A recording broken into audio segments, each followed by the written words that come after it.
Oi, pessoal. Aqui é Maurício Longo, Alexandre Strack, no Mundo Exponencial. Hoje para conversar com vocês sobre um tema diferente das coisas que a gente geralmente fala, mas que tem tudo a ver com o mundo exponencial, na verdade. Sobre envelhecimento.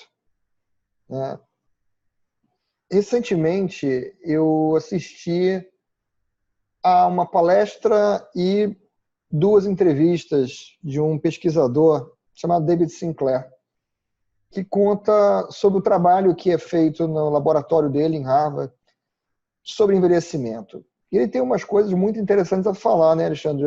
Se eu não me engano, eu mandei para você o link da entrevista. Né? Isso. É. E ele tem umas coisas muito interessantes a falar a respeito do trabalho que eles estão fazendo, né? E das possibilidades que podem vir dali. Como, por exemplo, nas próximas 2 décadas, você pode vir a poder rejuvenescer, por exemplo, 20 anos. Ou seja, daqui a 2 décadas ter a idade que você tem hoje, ou se isso acontecer antes, você voltar a ter menos idade do que você tem hoje. E que eles já conseguiram efetivamente fazer isso com ratos, né? E que, por outro lado, embora as pessoas subestimem, a semelhança entre o rato e o ser humano é grande.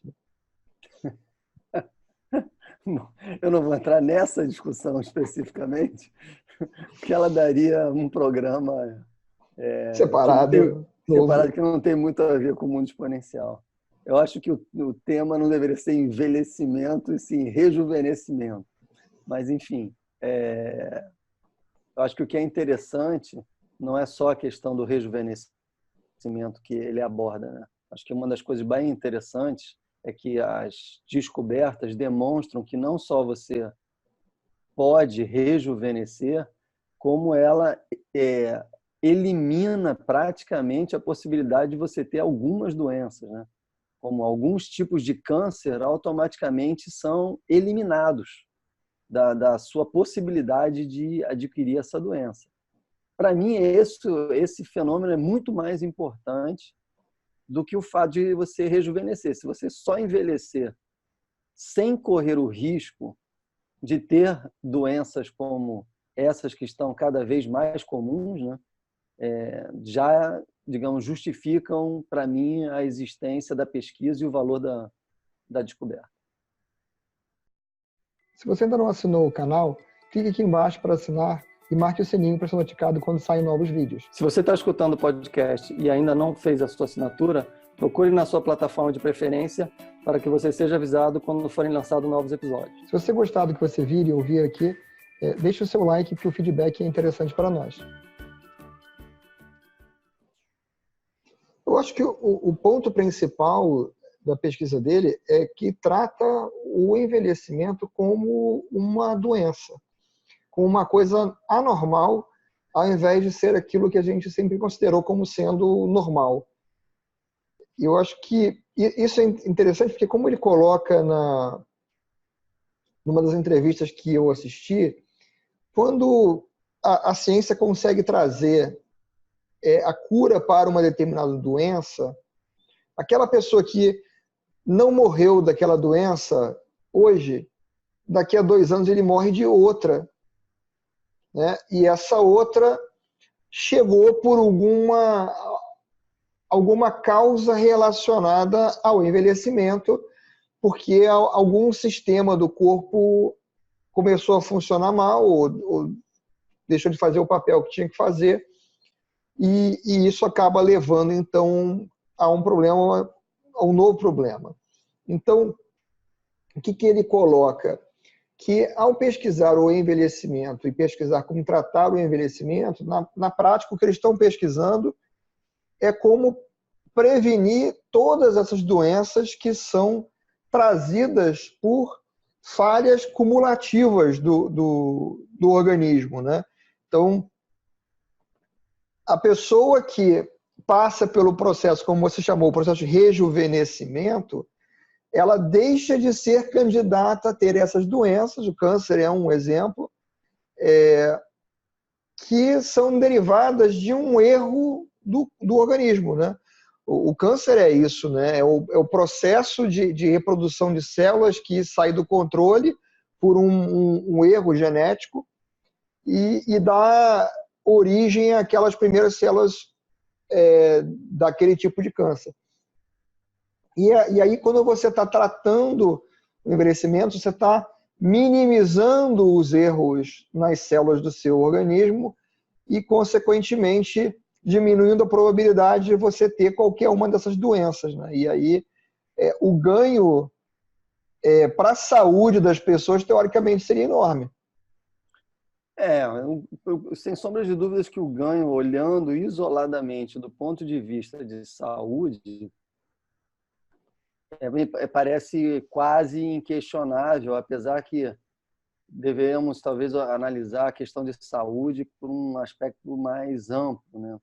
Ou seja, que tipo de reflexos essa possibilidade vai trazer na sociedade em relação aos relacionamentos sociais, à longevidade, à superpopulação, a vários outros quesitos que têm reflexo na saúde e que não são só, obviamente, causados pela questão do envelhecimento, né? Então, eu acho que a análise mais ampla dessa situação não pode ser, de alguma forma, minimizada, até porque envelhecer não pode ser considerado uma doença, dado que todos os organismos da natureza envelhecem, né? Mas, porém, em ritmos muito diferentes. E esse é um dos pontos que ele coloca numa das entrevistas que eu assisti, que é o seguinte: a origem de toda a vida na Terra ela é comum. Ou seja, todos os seres vivos da Terra têm o mesmo mecanismo de DNA. Logicamente, o DNA é diferente, mas o mecanismo é o mesmo, né? E ele coloca assim, existem determinadas espécies que naturalmente vivem 100, 200 anos, quando a gente está falando no reino animal, tem tartaruga nessa faixa. E quando você passa para plantas, você tem plantas que vivem milhares de anos, né? Então, esse é um dos pontos que ele coloca. Ele entende que o envelhecimento é um mau funcionamento do sistema e que esse mau funcionamento pode ser corrigido. E aí ele não, obviamente, como ele coloca, as possibilidades disso aí são diversas, e em laboratório eles já conseguiram fazer um rato envelhecer e o rato rejuvenescer. E a forma como isso acontece é muito interessante, o mecanismo que eles estão estudando, com que eles estão trabalhando, é muito interessante, que é o seguinte: é um sistema presente, vamos dizer assim, no organismo, para corrigir esses erros que naturalmente surgem, acontecem quando as células se reproduzem, quando as células se dividem. E esse mecanismo ele vai, com o tempo, perdendo eficácia e, consequentemente, você vai tendo maior número de erros. E esse maior número de erros resulta no efeito que a gente entende por envelhecimento. Uma substância, uma determinada substância, um conjunto de substâncias que reduzem em quantidade. Que vão reduzindo a partir, se eu não me engano, algumas delas a partir dos 30 e poucos anos, se eu não me engano, na entrevista, né? Eu acho que algumas coisas começam com 20 e pouco, mas a partir de acho que 30 e pouco você tem já metade do que você tinha com 20 e pouco. E aí, ou seja, essa queda significativa dessas determinadas substâncias, se eu não me engano, tem uma que é a principal, não me lembro o nome, que é a que supostamente ele já tem a droga que você ingere para continuar mantendo os níveis, né? É uma sigla, né? É uma sigla. E que ele, inclusive, o pesquisador diz que não sei se é o pai, alguém da família dele já consome também eu acho droga. Que ele fala do pai, ele fala dele, né? Ele consome... mas ele, tudo bem, está pesquisando, o problema é dele, né? Ele consome há 12 anos, pelo que eu entendi. Ele e os ratos um problema que ele resolva com ele mesmo, com os ratos, dado aí, tem sociedade que querem proteger os animais de testes, ele é o problema dele com essa galera. Agora, dele com o resto dos familiares dele, já começa a extrapolar um pouco, já começa a me lembrar o filme do Planeta dos Macacos, a nova série, né, de filmes, não sei se você viu, Não, essa eu não vi, não. onde o pesquisador descobre uma droga lá que serve para resolver problemas de memória, e ele está testando nos macacos, e ele consegue perceber que os macacos vão ficando mais espertos quando usam essa droga, e aí ele começa então a aplicar no pai, que o pai está com Alzheimer, parece. Acho que não me lembro se é Alzheimer, mas é um problema desses, e aí a droga ainda não está autorizada, mas ele resolve começar a aplicar no pai, e ele começa a ver que o pai tem algumas melhoras e tal, mas depois tem alguns outros aspectos esquisitos que vão surgindo, e bom, enfim, depois vale a pena você ver o filme e tal, e os macacos ficam espertos por causa dessa experiência. Por causa dessa droga. E aí depois tem um macaco que é o mais esperto de todos, que consegue criar um mecanismo de comunicação com outros macacos, e o macaco mais esperto consegue, inclusive, falar o idioma que nós falamos, entendeu? No filme. Mas, enfim, isso já é uma viagem muito doida.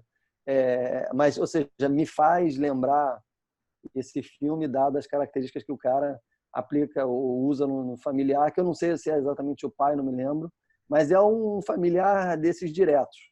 O pai, tio, irmão, alguma coisa assim. A questão é que a substância especificamente, são duas substâncias diferentes que ele menciona, nos Estados Unidos são classificados como suplementos alimentares, então não há restrição lá.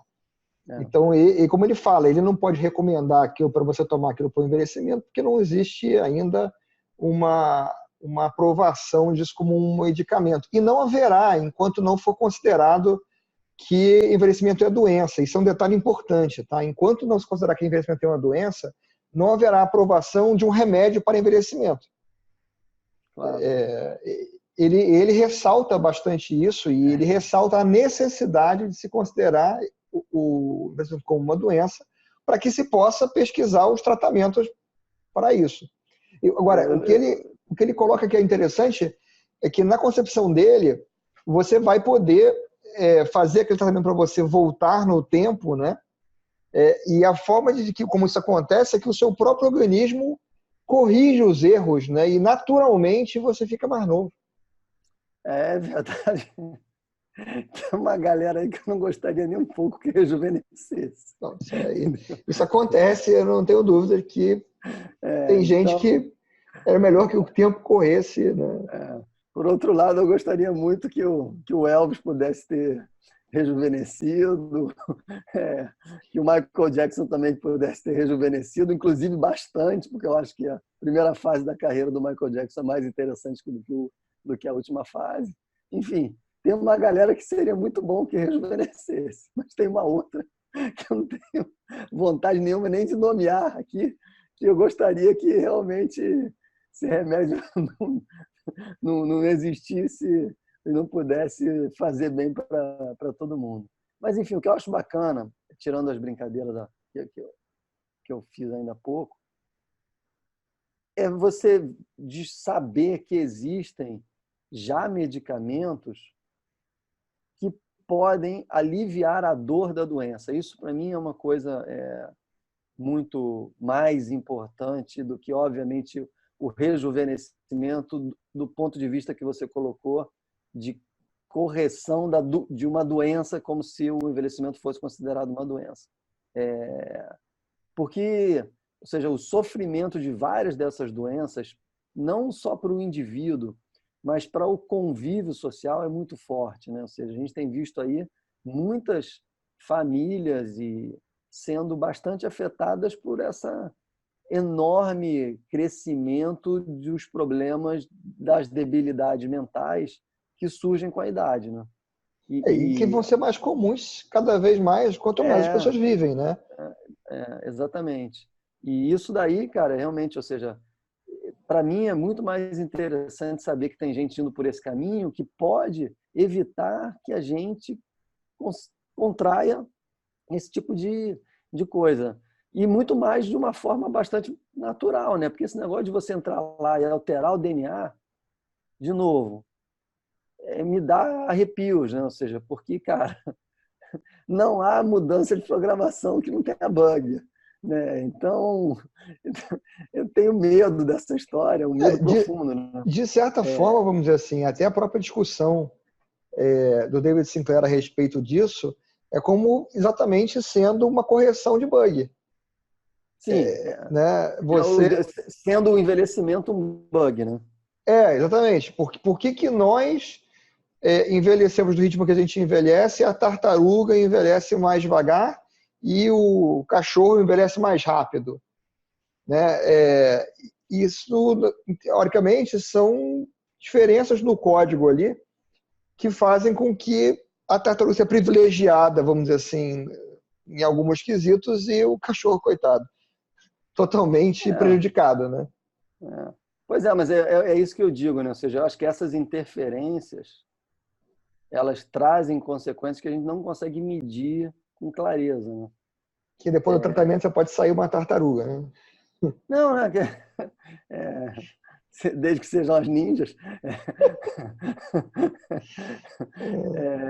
Não, é sério, ou seja, eu acho que uma das implicações elas são muito fortes, né? Mas é interessante ver que tem muitas pessoas envolvidas nesse tipo de pesquisa ou nesse tipo de busca, né? O Peter Diamandis da Singularity é um dos caras que investe muito em Sim. descobertas que possam alongar a vida. Ele não vai necessariamente na linha do rejuvenescimento, mas na linha do alongar a vida. Obviamente que é quase que lógico que ninguém quer alongar a vida ruim, sofrida, né? Então, de uma forma ou de outra, tem a ver com alongar a vida com saúde, né? Então, E isso é o que o David Sinclair ele pontua muito quando ele fala que a pesquisa deles é essa, é como prolongar uma vida saudável. Né? Exatamente porque hoje há um gasto enorme em saúde para cuidar de pessoas que têm essas doenças que vão se tornando cada vez mais comuns à medida que a população vai ficando mais velha. isso seria também uma redução nesses orçamentos e nesse gasto praticamente jogado fora, né? Do ponto de vista, claro que não é jogado fora, porque está tentando resolver problemas de saúde. Mas se existe uma outra forma de evitar que você os tenha, e Muito que é melhor. mais econômica, obviamente, Muito melhor. faz todo sentido.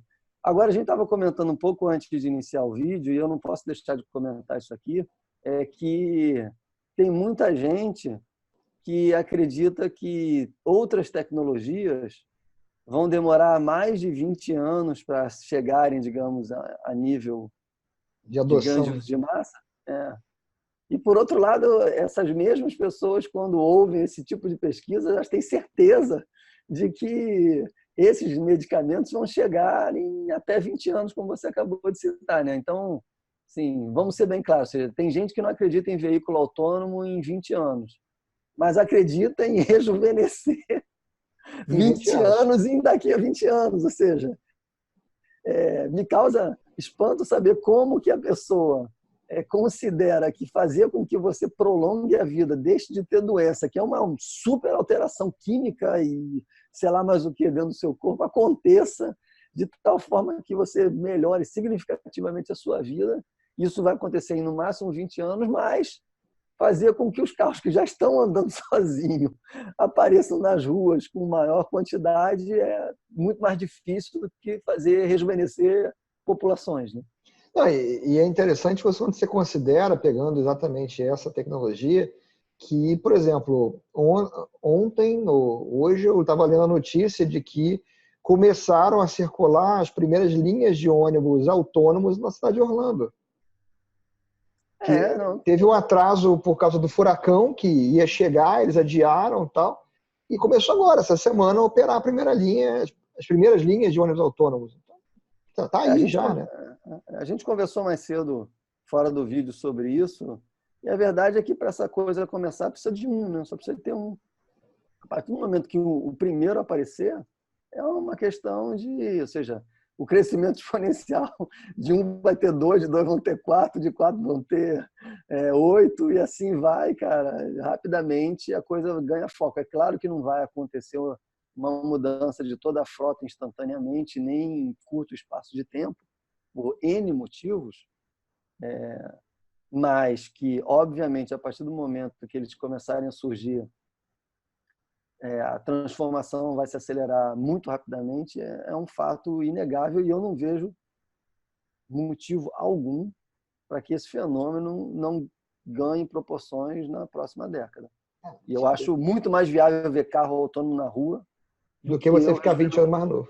Do que eu ficar 20 anos mais novo, infelizmente. Bom, fica aqui a recomendação para quem tiver interesse. O David Sinclair, que é esse pesquisador de quem a gente está falando, ele lançou um livro a semana passada. O livro chama-se Lifespan, Why We Age and Why We Don't Have To, né? Que é o porquê envelhecemos e porquê não precisamos envelhecer, no caso. O livro está disponível na Amazon, está disponível como audiobook. Eu não posso dizer para vocês que o livro é fantástico porque eu acabei de comprar o livro e não li ainda, mas as entrevistas dele são interessantíssimas e o tema é interessantíssimo. Então, de qualquer forma, eu recomendo a leitura do livro. Beleza, depois você conta pra gente se lendo o livro já dá para rejuvenescer alguma coisa. Só para terminar nessa nota, numa das entrevistas que eu vi com ele, a pessoa questiona ele sobre o uso que ele faz dos medicamentos, etc. E se eu não estou enganado, ele diz que antes dele começar a fazer as coisas que ele faz hoje, a idade biológica dele, a idade medida por vários indicadores, marcadores que tira do sangue, etc., era indicada como sendo 52 ou 48, alguma coisa assim. Ele começou a tomar essas coisas 12 anos atrás e hoje ele tem acho que 56. Ou seja, ele tinha 44. Então ele tinha marcadores indicando uma idade maior do que o tempo decorrido, né? E que esses marcadores recentemente medidos mostravam acho que 38. Então, teoricamente, por aqueles marcadores, isso já é uma realidade, mas não é o efeito que o cara espera ainda, vamos assim, da coisa como um todo, né? Mas, de fato, se você olhar para ele, considerando a idade dele, os 56, ele está muito bem para os 56 dele. Legal. Tomara que o relatório não esteja bugado, né? Mas tudo bem. Essa é ótima. Bom, gente, então a gente fica por aqui hoje e a gente se vê no próximo programa. Valeu, um abraço.